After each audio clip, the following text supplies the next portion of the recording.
제가 우리 승리장로교회 김명자 권사님의 이야기를 잠깐 나눴지만 제가 보통 여태까지 약 21년 담임 목회하면서 여러 어르신 성도님들 양론에 방문할 때마다 그분들의 하소연이랄까 마음의 그 자식들에게 나눌 수 없는 이야기 담임 목사에게 나누신 것 기억나는데, 자녀들이 다 효자인데도 불구하고 노인 아파트에 살다가 양론에 오시면 자녀들이 들어가게 하면은 참 서운해하는 마음을 소리를 기억납니다. 그런데 김명자 권사님은 자녀도조차도 이해할 수 없을 정도로 혼자서 사실 수 있었는데, 제가 볼 때도 양론에 들어가신 목적이 사명감을 가지고 부르심을 받고 선교사로서 그 양론에 김명자 권사님보다 더 어려운 분들, 육신적으로 또 치매 여러 가지 어려운 분들을 그리스도의 사랑으로 섬기면서 참 발바라 할머님 같은 경우는 같이 살던 할머니가 죽으니까 김명자 권사님이 사무실에 얘기해서 자기가 그 발바라 할머니 룸메이트가 돼서 거동이 힘든 분을 섬기고 있는데, 제가 왜 김명자 권사님을 이렇게 다시 나누냐면, 오늘 본문 출애굽기 14장 3절에 바로 왕이 이스라엘 자손에 대하여 말하기를 그들이 그 땅에서 멀리 떠나 광야에 갇힌 바 되었다 하리라. 홍해 앞에 모세와 이스라엘 백성들, 바로 왕이 마음이 변질돼서 완악해서 군대를 이끌고 추격해서 그 앞에 이르렀을 때 갇힌 바 되어 이스라엘 백성들이 두려움 속에서 공포의 죽음에 불평 원망했는데, 양론에 갇힌 바 되었다. 우리 발바라 할머님은 교회 왔다가 모셔다 드릴 때 김명자 권사님과 함께 제 차 안에서 한마디 아직도 잊지 않는데, 아이고 또 새 장에 들어가는구나. 여러분, 믿음으로 생각하는 것, 삶의 존재의 목적과 사명감, 부르심의 관점으로 양론이든 중환자실이든 호스피스 같은 경우는 길어야 한 달입니다.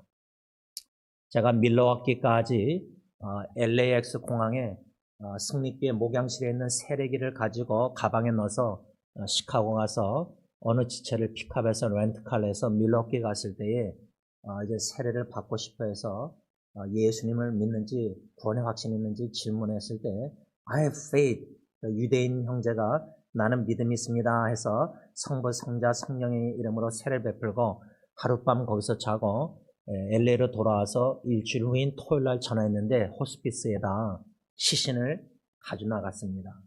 그러니까 마크 두브리는 그 호스피스에 한 3주 정도 있다가 죽었는데, 호스피스도 갇힌 바 되었어도요 길어야 한 달입니다. 중환자실은 얼마나 길겠습니까?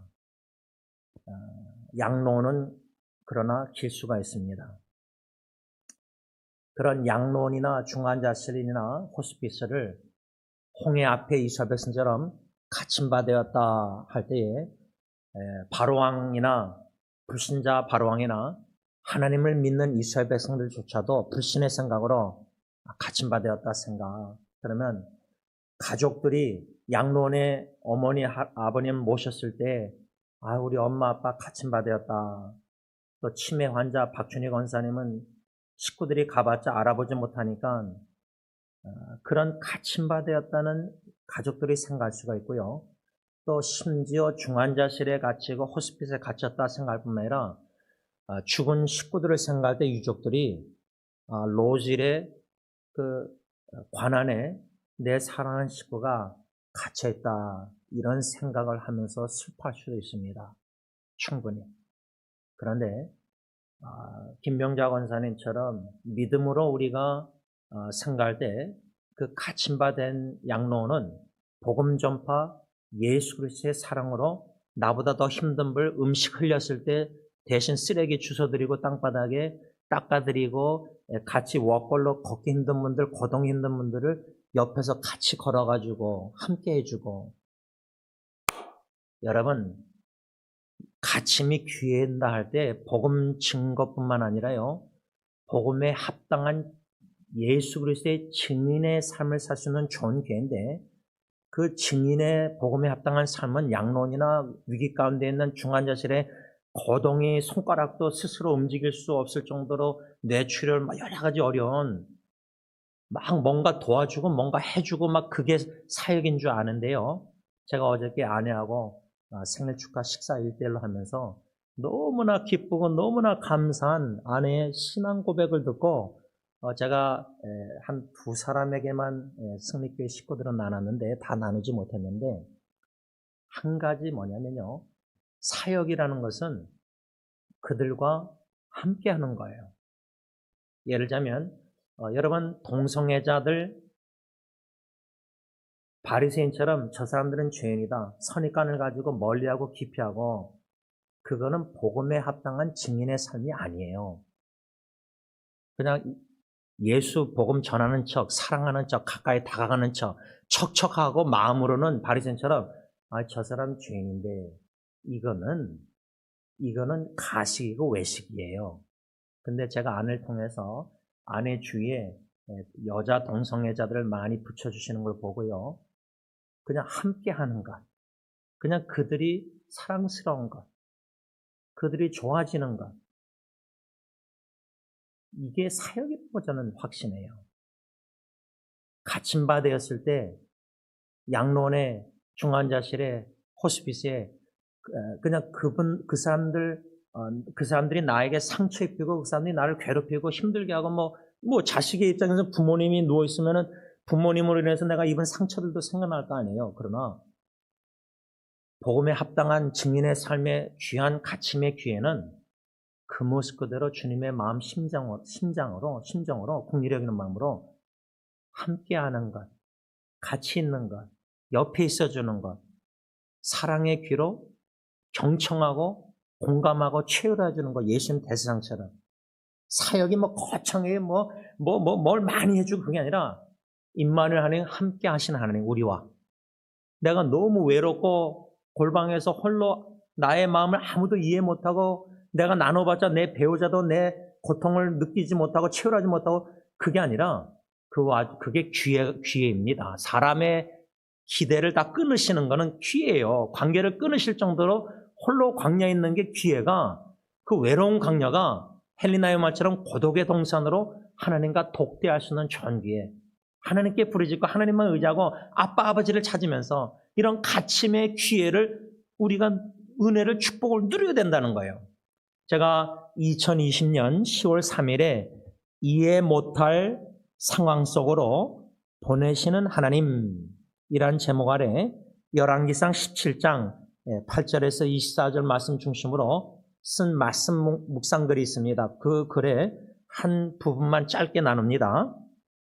우리 하나님은 위기에서 건져 주셨다가 더 큰 위기를 허락 또는 인도하시는 하나님이십니다. 하나님께서는 마지막으로 한 끼 음식을 해먹은 후 굶어 죽을 뻔했었던 그 사르밧 과부와 그녀의 아들을 그 생사의 갈림길에서 건져 주셨다가 결국에는 그녀의 아들이 병들어 죽게 허락하셨습니다. 그 목적은 부활이요 생명이신 주님께서 엘리야의 부르짖음을 들으시사 그녀의 아들을 다시 살리기 위해서였습니다. 하나님께서는 그녀의 아들을 다시 살리신 목적은 그 사르밧 과부와의 죽은 영혼을 다시 살리시기 구원 위해서였습니다.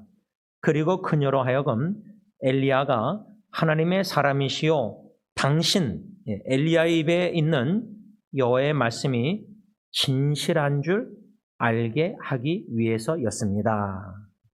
여러분, 엘리야 선자 하나님의 명령 말씀 받고 아합 왕에게 가서 하나님이 말씀이 있기 전에는 비가 안 내린다. 그때 하나님이 엘리야를 어떻게 구원의 길로 구원하셨느냐? 그 시냇가로 인도하셨다. 근데 비가 안 오면 시냇가의 물이 마를 거 아니에요. 그 마름이 위기가 우리에게는 축복의 기회입니다. 여러분, 한계를 느끼실 때가 있습니까? 병원에 가서 의사 선생님 말을 들었다가 애가 좋아지다가 마지막에 50일 후에 의사가 저에게 아기를 죽게 하겠느냐, 빨리 천천히 죽게 하겠느냐, 그게 의학의 한계입니다. 근데 제가 어저께 아내하고 대화하면서 참 감사했던 게 또 뭐가 있냐면, 아내가 리미테이션, 자신의 한계를 인식하고 인정하는 모습이 너무 감사했어요. 사랑하는 식구들을 우리가 중환자실에 있을 때, 수술 들어갔을 때 제가 2번 사인했는데, 그러다가 죽어도 이제는 책임 없다고 병원에, 그렇죠? 그러면 생사의 갈림길에 사인한 건데, 그때 아빠, 엄마가 수술실 바깥에서 할 수 있는 게 뭐죠? 인간의 한계는 그 아기에게 가까이 함께 할 수도 없어요. 수술실 들어갈 수도 없어요. 옆에 있을 수도 없어요. 있고 싶어도. 아기의 손을 발가락 만지고 싶어도 못 맡아요. 아무것도 못해요. 그냥 바깥에서, 수술실 밖에서 부부가 기도할 수밖에 없어요. 그러니까 인간의 한계, 갇힘받아야 할 때 홍해 앞에, 그 바다 앞에는 바다, 뒤에는 애국 군대, 동서남북 갇힘받아였다. 우리가 접한 위기가 동서남북으로 내가 할 수 있는 힘이, 능력이 아무것도 없어요. 사랑하는 식구조차도 중환자실 방문할 수가 없어요. 하고 싶어도. 인간의 한계. 그러니까 시냇가에 가면은 믿음으로 순종해서 엘리야가 갔잖아요. 근데 간다고 가기 전에 머리를 굴렸으면은, 선자가 자기 명철, 지식, 이해력을 의지했으면, 아니 하나님, 아방에게 가서 비 안 내린다고 하나님 말씀 있기 전에는 그래서 순종했는데 왜 시냇가로 인도하십니까? 비가 안 내린다고 하나님 말씀에서 제가 믿고 갔는데, 시냇가로 인도하면은 어느 순간에 비가 안 내리니까 시냇가 마를 거 아닙니까? 그러면 글로 인도해 주시 마세요 하고 기도하고 자기가 기대한 대로 기도할 수 있어요. 그게 뭐죠? 겟세마네 동산의 예수님의 기도가 뭐죠? 고난의 잔, 십자가의 죽음, 좀 이 잔을 옮겨달라. 그게 내가 원하는 건데 내 원대로 마옵시고 아버지 원대로 앞서서, 이 기도. 근데 우리는 엘리야의 입장에 있으면, 하나님 비 안 내린다고 말했는데 아방에게, 시냇가로, 이건 고난의 잔입니다. 제가 계속해서 시냇가 마르는 걸 보면서 거기 있어야 되면 불안하잖아요. 중환자실에 컴퓨터 모니터에 내 사랑하는 식구가 자꾸만 수치가 낮아지면 불안하잖아요. 거기 있으면. 저는 그래서 첫째 아기 간호할 때요, 그냥 매일 갔지만 거기서 밤에 나올 때에 차 안에서 노래 부를 때 좀 자유를 누렸어요. 왜? 중환자실에 그 수치, 간호사, 의사 말 자꾸만 듣는 게 나도 모르게 자꾸만 예민해져요. 그러면 시냇가에 물이 자꾸만 마르는 모습을 엘리야가 보면은 그 얼마나 불안해서, 그러면 나의 기도, 간절한 원하는 것은 내 원대로 맙소서 아버지의 원대로인데, 내가 원하는 것은 시냇가 말고 물이 넘치는 후보댐이나 거기로 좀 인도하면, 내 머리를 굴리면은 한 2년, 3년 비가 안 내릴 때까지 3년이었잖아요. 야, 3년은 물을 걱정 안 해도 되겠다. 물이 마르지 않는 3년 동안 물을 마음껏 마시는 그쪽 저수지로 좀 인도해 주시지. 그게 우리가 기도하고 기대하는 구원이거든요. 인도. 근데 시냇가로 인도했잖아요. 근데 그걸 순종했잖아요. 믿음으로. 그러니까 머리 굴렸으면 엘리야 순종 못했어요. 근데 시냇가에서 진짜 물이 말랐잖아요. 까마귀를 통해서 음식 주셨는데 누가 그런 선교를 원해요? 아니, 선교할 때 물질로 선교원금 좀 많이 주는 교회를 붙여주시지. 그 가난한 교회, 팬데믹 때 헌금도 안 들어오는 교회를 짝져줘서 내가 선교지에서도 계속 풀어내야 되고, 선교 후원금. 근데 우리는 그런 기도 기대 안 하거든요. 좀 물도 많고 헌금도 많이 들어오는 교회를 짝져주길 원하지. 근데 그 시냇가에서 얼로 인도하셨죠? 사르밧, 과부, 아들과 함께 한 끼 먹고 죽을 사람에게 인도해 주셨어요. 이건 더 큰 위기예요.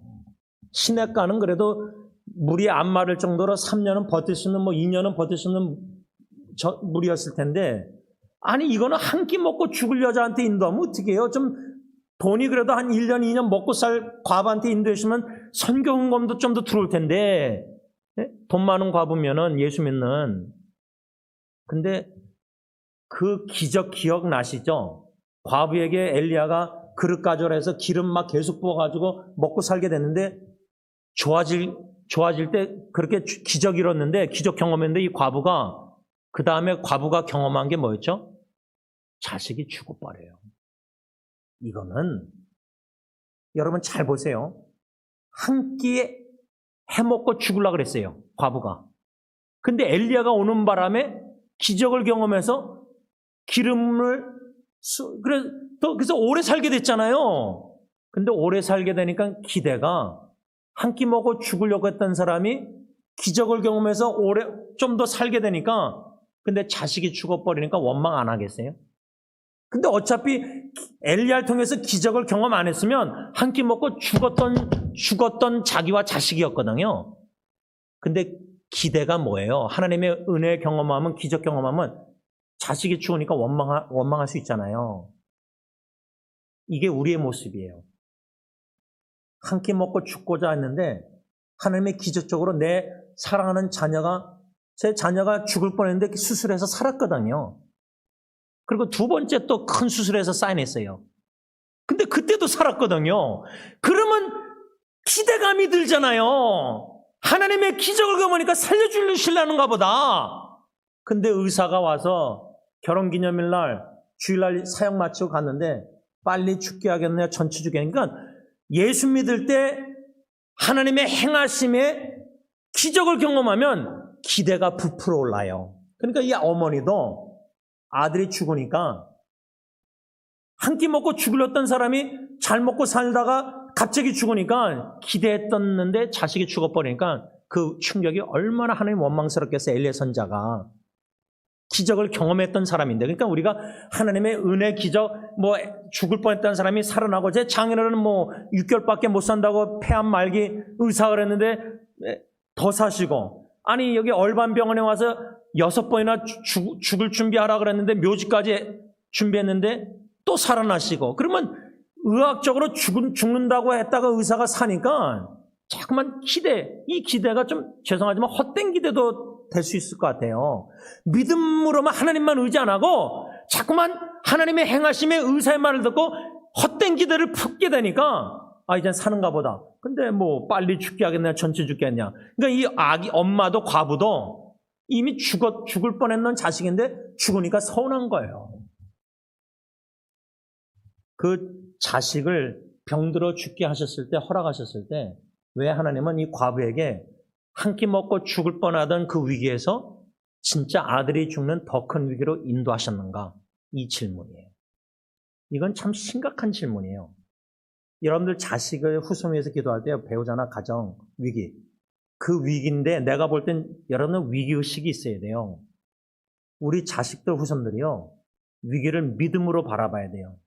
인간의 생각으로 이거 홍해에 갇혔으니까 원망하고 이젠 죽었구나, 그게 아니라 하늘을 우러러 하나님을 믿음의 주 온전히 바라보면 이 위기가 하나님이 주는 놀라운 기회일 수가 있다는 생각이 들고 믿어져요. 성령님 믿게 하세요.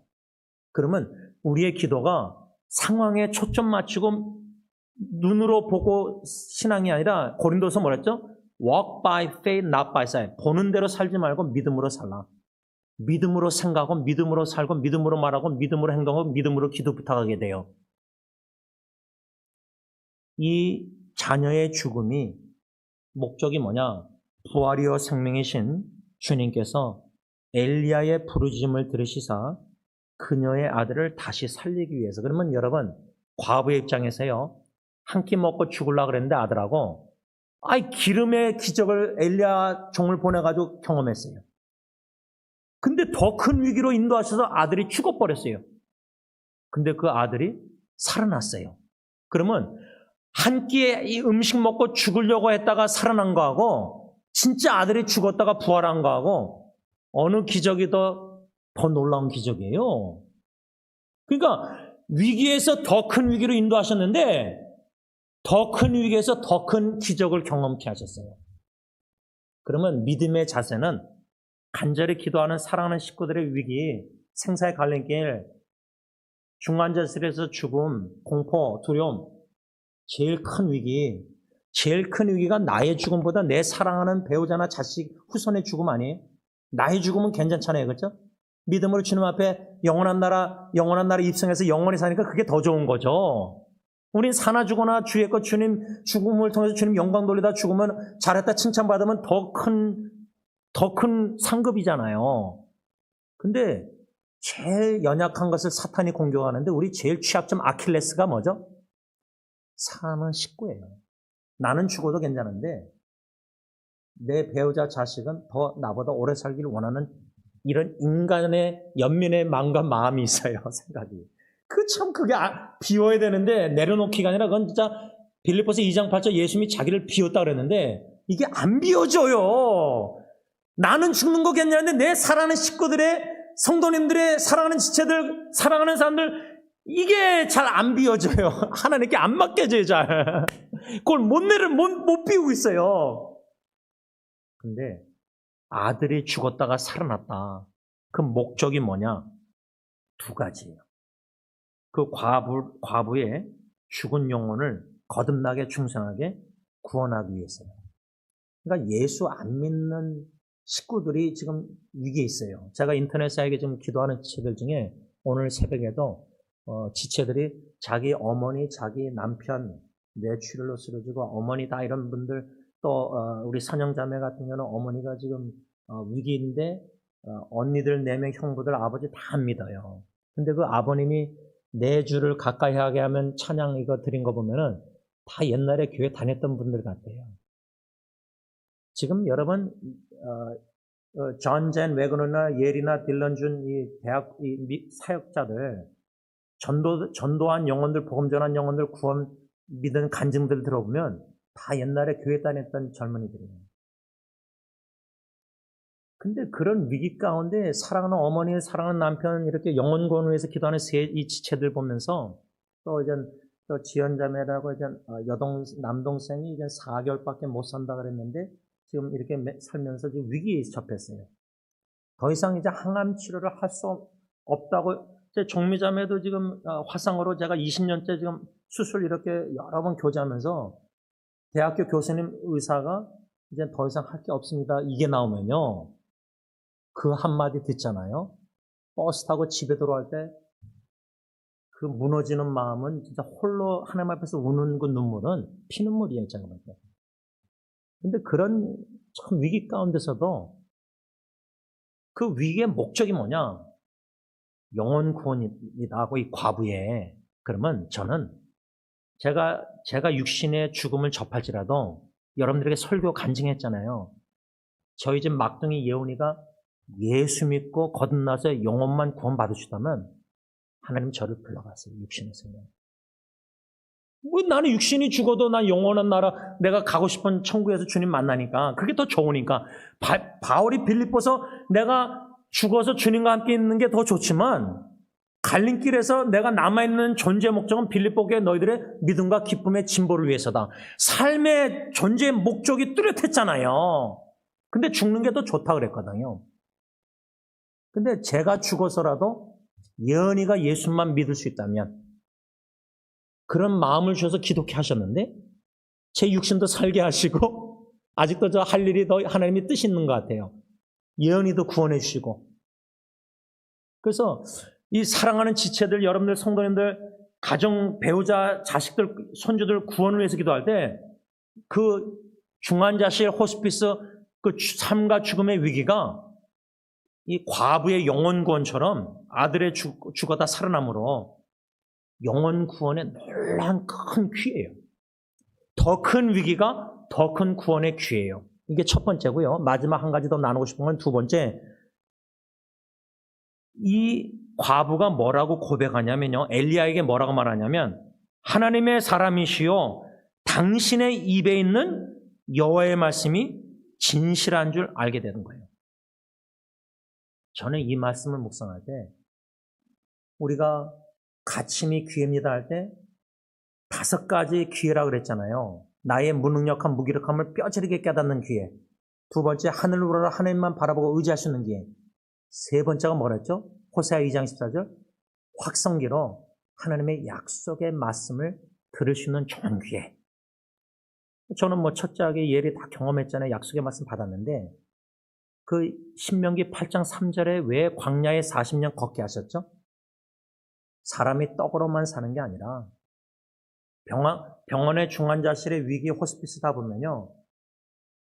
사람이 떡으로만 사는 게 아니라는 거는 사람이 의사의 입에서 나오는 말로 사는 게 아니에요. 병간호. 심지어 어느 목사가 예언해서 목사의 말도 아니에요. 사람이 떡으로만 사는 게 아니라 여호와 입에서 나오는 모든 말씀으로 사는 것이다. 근데 이 과부가 죽은 아들이 엘리야의 부르심 속에서 살아났을 때 영원 구원만 받은 게 아니라 하나님의 사람 엘리야에게 뭐라 하냐면 당신은 하나님의 사람이요 당신의 입에 있는 여호와의 말씀이 아멘 진실인 줄 알게 됐다는 거예요. 이런 축복이 위기 가운데 있는 사랑하는 형제자매들, 성도님들, 이웃들 다 되시길 예수 이름으로 축복합니다. 기도하겠습니다. 하나님 아버지, 병원 중환자실에서 병간호하고 있을 때에 그 모니터 컴퓨터의 숫자들도 수치들도 무슨 약물이 들어가는지 자꾸만 간호사 의사에게 물어보다 보니까 알게 되고 예민해지고 중환자실의 약냄새조차도 예민해졌습니다. 아기가 죽고 나서는 아내는 그 병원에 우리 호인이 딸 셀라 방문하기 전이 처음이었습니다. 약 28년 만 아기가 죽고 나서 28년 만에 아내가 그 LA 칠드런 호스피털 병원에 처음으로 간 겁니다. 셀라를 향한 마음, 주영이를 생각할 때, 호인이 그레이스 부부를 생각할 때 아내의 마음은 자신의 트라우마보다 그걸 극복해 나가게 하신 이 셀라의 위기가 저 개인적으로는 아내의 구원, 건진, 자유를 누리게 되는 겁니다. 하나님, 우리가 자식들, 손주들 병원에 방문할 때 배우자, 부모님들 예민해집니다. 의사의 말에, 간호사의 말에 예민해집니다. 여호와의 입에서 나오는 말씀에 예민해지고 민감하고 영적 성령의 검 칼로 민감해져야 되는데 영적 민감함이 육신의 귀에 들리는 의사, 간호사 말들에 예민해집니다. 하나님, 여호와 입에서 나오는 말씀, 진실된 말씀, 아멘, 그 말씀을 믿습니다. 우리의 믿음이 기도했더니 우리가 원하는 대로 기대한 대로 응답받을 때는 좋아했다가 수치가 올라가고 위험해질 때 우리는 또 불안해하고 걱정하고 두려워합니다. 이게 우리의 현주소 연약한 모습입니다. 그러나 믿음의 주 온전케 하시는 하나님의 하나님 되심을 믿고 의지하는 자들은 하나님이 이렇게 행하실지 저렇게 행하실지 하나님의 뜻을 모르니까 이와 같이 성령도 우리의 연약함을 도우시나니 우리가 마땅히 기도할 바를 알지 못하나 오직 성령이 말할 수 없는 탄식으로 우리를 위하여 친히 간구하시느니라. 마음을 살피시니가 성령의 생각을 하시나니 이는 성령이 하나님의 뜻대로 성도를 위하여 간구하십니다. 위기 가운데 기도도 우리는 하나님의 뜻대로 기도 못합니다. 내 뜻대로 기도하고 또 내 뜻대로 기대합니다. 내가 원하는 대로 응답받기를 기대합니다. 그들이고 기다렸는데 만일에 사랑하는 사람이 죽으면 원망하고 하나님을 떠납니다. 불평 실망합니다. 하나님의 뜻을 모르고 기도하는데 성령님은 하나님의 뜻대로 말하신 탄식으로 기도하신다는데 예수님의 겟세마네 기도대로 고통의 잔 우리는 살기를 원하고 치유받기를 원합니다. 기적을 원합니다. 그러나 예수님의 그 하반부 기도는 그러나 내 원대로 마옵시고 아버지의 원하시는 뜻대로 하옵소서. 그래서 십자가에 묵묵히 도살장에 끌려가는 어린 양 침묵하면서 십자가에 아버지께 버림받는 고통을 당하시면서 우리의 죄상과 구원 위해서 대신 죽으셨습니다. 아기 예수 탄생을 축하할 때 예수님의 죽음, 우리의 죽음이 되게 하셔서 우리의 죽음을 통해서도 하나님의 뜻이 이루어짐으로 하나님 홀로 영광받아 주시옵소서. 예수님의 이름으로 감사하며 간절히 기도를 올리옵나이다. 아멘.